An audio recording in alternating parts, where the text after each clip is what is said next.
तुम्हारे पास तो केवल यही विकल्प है कि तुम क्या करो या क्या ना करो, परंतु परिणाम तुम्हारे वश में नहीं है पार्थ। कर्म फल तुम्हारे वश में नहीं है। तुम्हारे अधिकार की सीमा इस विकल्प पर समाप्त हो जाती है कि तुम युद्ध करोगे या नहीं करोगे, किंतु युद्ध का परिणाम तुम्हारे हाथ में नहीं है।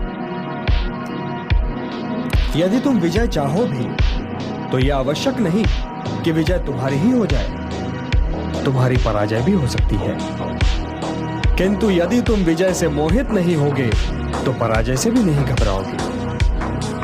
यदि तुम ये सोचो पार्थ कि चाहे विजय हो चाहे पराजय, किंतु तुम तो केवल इसलिए युद्ध कर रहे हो कि युद्ध करना तुम्हारा कर्तव्य है, तो विजय के सुख या पराजय के दुख का प्रश्न ही नहीं उठता। विजय और पराजय, जीवन और मृत्यु, सुख और दुख के प्रश्नों में ना उलझो और युद्ध करो।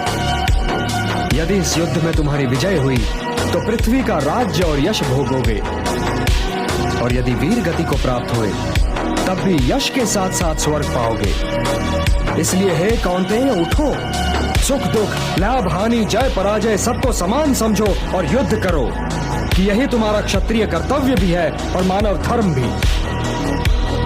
और जो न विजय से सुखी हो और न पराजय से दुखी, वही स्थित प्रज्ञ है, यही कर्म योग है। तुम सर्वश्रेष्ठ धनुर्धर हो, परंतु यदि तुम्हारा आखेट तनिक भी इधर से उधर हो जाए तो तुम चूक जाओगे।